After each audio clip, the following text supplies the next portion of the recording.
On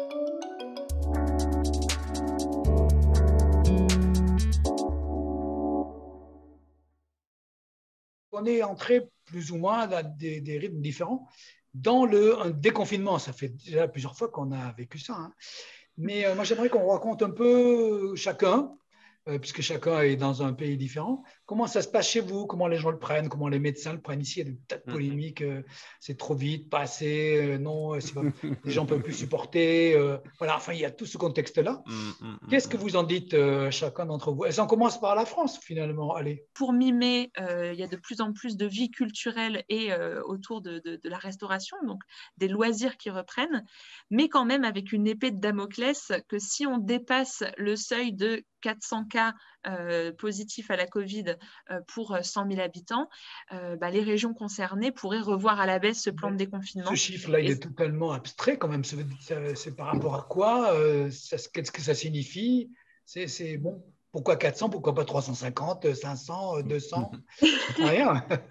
Excellente question, mais ce qui est sûr, c'est que ça fait réagir évidemment les épidémiologistes, dont certains vont dire que c'est beaucoup trop haut. Là où il y a un mois, là où il y a 6 mois, on était à 50 cas pour 100 000 et un an 10.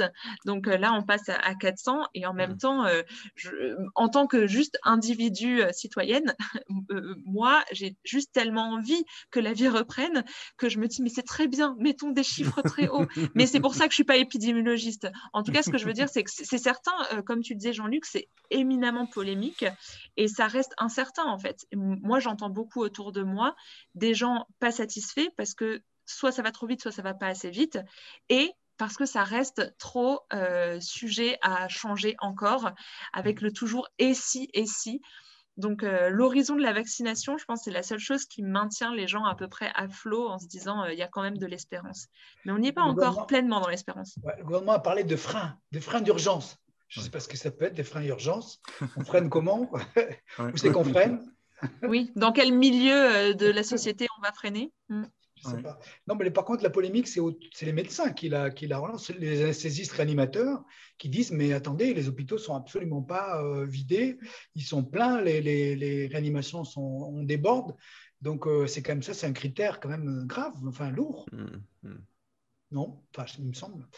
Qu'est-ce que vous diriez ailleurs? Qu'est-ce qu'on va passer par l'Allemagne avant d'aller au Canada?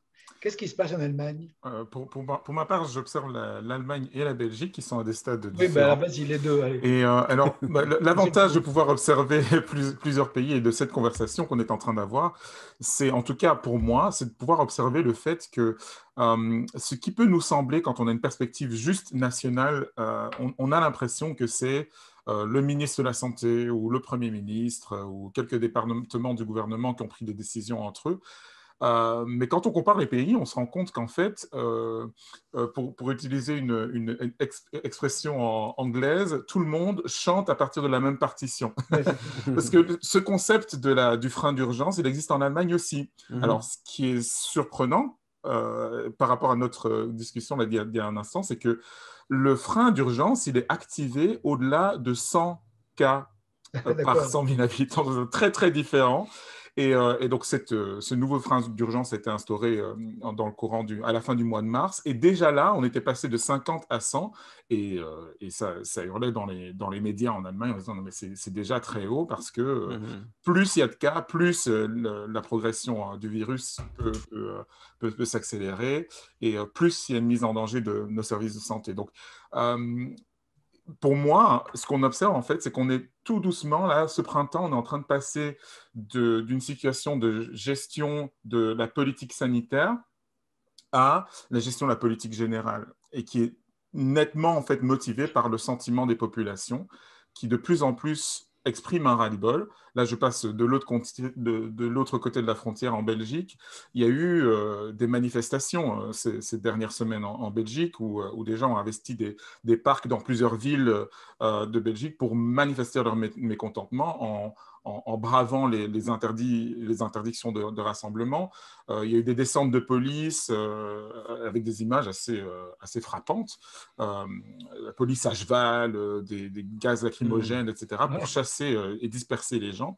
Alors, il n'y a pas eu de phénomène très grave, c'est-à-dire des casseurs qui envahissaient les rues, c'est pas allé à ce point-là, mais clairement, il y a eu un sentiment de ras-le-bol qui a été répété par suffisamment de voix dans la société, que ce soit des citoyens ou des restaurateurs, d'autres professionnels ou des professionnels même de la santé qui disent qu'il faut changer de politique radicalement. Qui montre en fait qu'on est vraiment en train de... Je pense que la politique qu'on a connue depuis à peu près un an, un peu plus d'un an maintenant, est en train de s'essouffler et qu'il va vraiment falloir dans les mois qui viennent que de nouvelles mesures soient adoptées. Et donc, de ce point de vue-là, je peux comprendre l'annonce du gouvernement français, qui est un plan de déconfinement à 2 mois, parce que ça donne de l'espérance. Mais je dois dire, à titre personnel, que j'ai mes doutes et mes réserves, parce que ce n'est pas le premier plan de déconfinement qu'on nous sert et qu'on revoit, en fait, après 3 semaines. Donc, il y a de quoi se réjouir, mais de quoi s'interroger aussi. Mais quand tu dis il faut changer de politique, tu penses à quoi? Qu'est-ce qu'il faudrait faire? Est-ce qu'il y a des alternatives? Quelles pourraient être qu'est-ce que ça peut être, une alternative? Alors, l'idée fondamentale avec laquelle, en fait, c'est l'Organisation mondiale de la santé et les conseils qu'elle prodigue à nos gouvernements, l'idée fondamentale, c'est qu'il faut arriver à vivre avec le virus. Et Comme donc, ça, il y a des gens qui disent qu'il ne faut pas. En Asie, ils disent qu'il ne faut pas vivre avec le virus. exactement, exactement. Et c'est ça l'autre approche, c'est de Covid-0, dire oui. il faut pas vivre avec le virus, il faut vivre malgré le virus. C'est de dire que ce n'est pas une maladie qui va disparaître d'ici demain, même avec les vaccinations, et qu'il faut donc s'adapter, tout comme on s'adapte à d'autres risques collectifs, le risque d'incendie, qui est un très bon exemple. Ben, comment est-ce qu'on fait? Ben, on demande aux pompiers de vérifier qu'il y a des issues de secours, que l'arrangement des bâtiments est suffisant pour que les gens puissent s'enfuir en cas de danger, et puis qu'on instaure en fait le même genre de mécanisme de surveillance, que les commerces reçoivent un label qui montre voilà, qu'ils sont équipés pour recevoir du public, même chose pour les restaurants, et que petit à petit, la vie puisse reprendre aussi bien que possible, en assurant le maximum de protection, mais en ne se donnant pas l'illusion que C'est fini. voilà, que c'est fini et que ce virus disparaîtra, parce que même avec des vaccinations, il ne disparaîtra pas. Donc la vaccination est une excellente voie de sortie, mais ce n'est pas la panacée et ce n'est pas la politique unique. Alors, au Canada, ils disent quoi, nos amis nord-américains? Pour reprendre l'analogie du freinage, la situation au Québec est différente dans France, justement parce que on a appuyé sur les freins cet hiver, puis on n'a pas encore réappuyé sur l'accélérateur. Donc, on est encore partiellement confiné. On a un couvre-feu dans l'ensemble du territoire, du couvre-feu qui se termine à 21h30. Et alors que les cas ont vraiment chuté. Maintenant, ce que le gouvernement est en train de bâtir comme argumentaire, et ça semble fonctionner, c'est qu'on s'est donné la cible de la Saint-Jean-Baptiste. Je ne sais pas si vous fêtez la Saint-Jean-Baptiste encore en Europe. On ne sait même pas quand est-ce que c'est ça. C'est le 24 juin, c'est la fête ouais. nationale du Québec. Une autre histoire, hein, parce que Jean-Baptiste est le saint patron des Québécois. Jean-Baptiste, on connaît dans l'Évangile, nous on connaît, mais à part ça, on ne connaît pas la fête. C'est le précurseur qui a été envoyé dans les lieux déserts, manger des sauterelles. Donc, c'est une identification à la pauvreté. Mais bon, le 24 juin, c'est la cible pour vacciner 75% de la population des Québécois. Vous en êtes à combien maintenant? Il y en a combien actuellement? Là, en ce moment, on approche le 40%. On est à 37% de la population. Donc, c'est ce qui donne espoir aux gens. Dans le fond, on est en train de vendre à la population l'idée de sauver l'été. On se dit, si on déconfine trop vite et que les cas augmentent, bien, ça va prendre un certain temps avant de pouvoir faire rebaisser les cas puis qu'on déconfine. Tandis que si on est encore patient quelques semaines, puis que les cas se réduisent comme ça a eu lieu en Israël ou en Angleterre, où on est à des réductions de 97 à 99% des cas, on pourra sauver l'été. Donc ici, la vaccination, après un départ lent, a vraiment commencé à accélérer. La semaine dernière, le gouvernement a annoncé l'extension graduelle de l'accessibilité au vaccin à toute la population âgée de 18 ans et plus. Donc, on y va par tranche de 5 ans. Hier, c'est les 40 à 45 qui peuvent maintenant se faire vacciner. Et demain, je devrais pouvoir prendre mon rendez-vous. Les 35 à 40 ans vont pouvoir avoir accès à la vaccination. Vendredi prochain, c'est toute la population adulte qui aura accès à la vaccination. Puis ce qui calme aussi les Québécois par rapport à... Oui, il y a un ras-le-bol, ou comme on dirait ici, on est tanné du confinement. Mais ce qui nous calme, c'est vraiment le fait qu'au Canada, pour la troisième vague, les différentes provinces canadiennes l'ont vécu vraiment difficilement. La province voisine de l'Ontario, par exemple, a eu des hôpitaux engorgés, vraiment ont eu beaucoup de difficultés avec la troisième vague.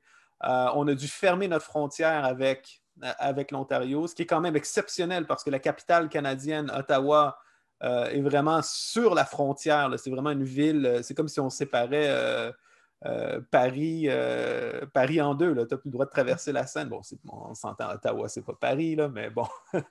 et l'Alberta aussi. L'Alberta est à son pic. La troisième vague a été plus sévère que les deux premières vagues.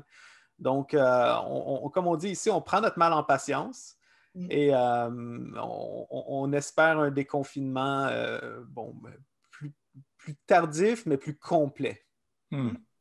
Ce qui me frappe, ce qu'on disait tout à l'heure, ce que je crois que ça disait, c'est qu'il y a une effet, ce qui est étonnant, parce qu'il n'y a pas beaucoup de sujets où il y a une espèce d'uniformisation comme ça des situations dans le monde entier.